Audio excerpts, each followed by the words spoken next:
There is no greater enemy than those in your very own home. Jesus taught that parable. There's no greater enemy.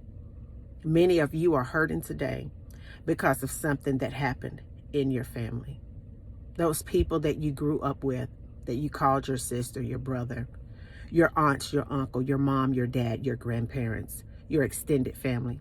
It's those people that the enemy will use the most to break you completely down.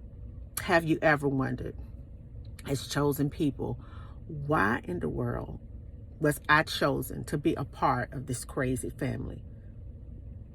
Have you ever wondered, it's nobody like me in this family? I know that I have.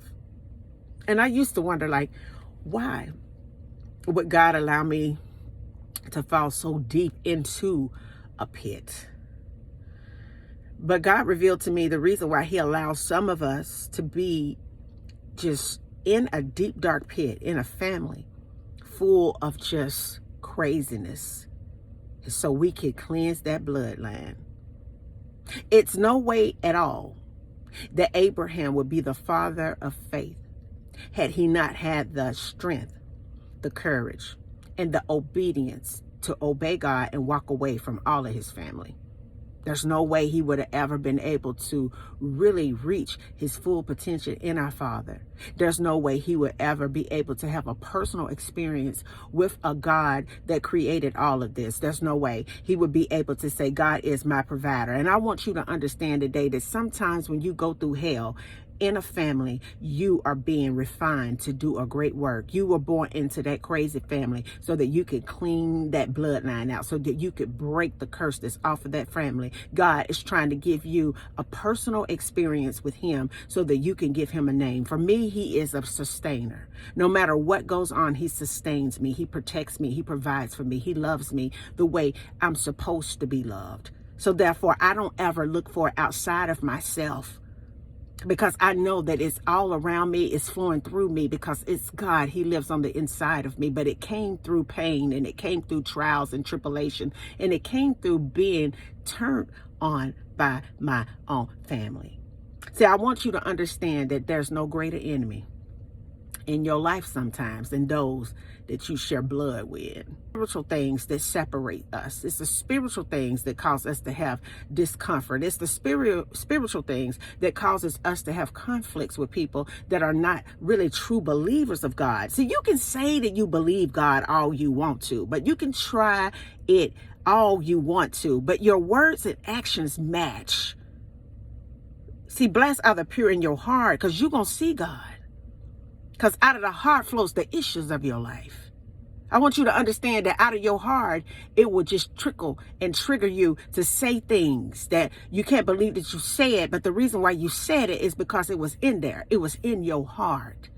See, it's many people, families that say, I'm a good person, or I'm about God, but you encourage your kids to be sexual immoral. You allow them to do things. You teach them how to be just womanizers and objectify men or objectify women. You train your daughters on being tricksters and how to just be just deceitful. And then you wonder why you're single. You don't have anybody because you're conniving. It's just a generational curse. But I heard the Lord say that he has began a great divide in families.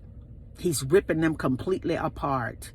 Because if you ain't on the Lord's side, ain't no way in hell you can be on my side.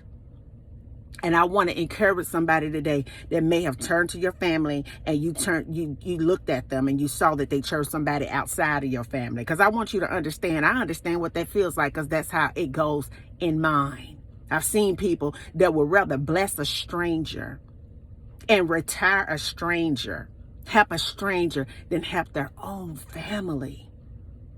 And one of the most painful things I had to do is just cut off all communication with one whole side of my family. Because just like Abraham, for me and my children, I had to change the way that I choose to deal in my family. The way that those people acted at my grandmother's funeral, you would not believe it.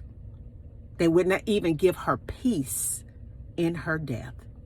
So for somebody who may be dealing with it today, for someone who may be feeling betrayal today, for somebody who, no matter what, you're just the black sheep of your family. No matter how hard you try, you're always the bad one.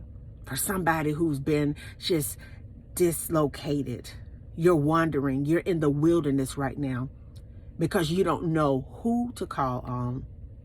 I want to encourage you to let you know that there is a friend that would stick close to you than any brother. That is a Savior that knew that you were coming, and so he was able to lay his life down so that you could be found.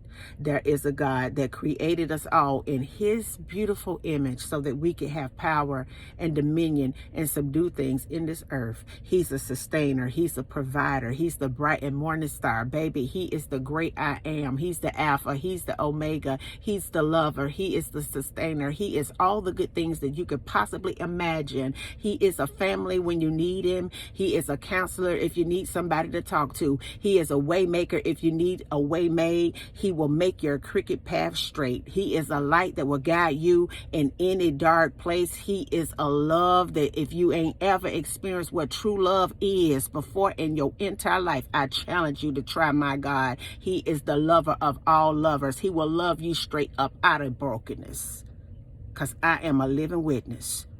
So if you're standing here today and you feel all alone, I want you to know that you're never alone, that God is always there waiting for you to come back home. And until the next video, guys, peace, because I still be believing in you. Bye now.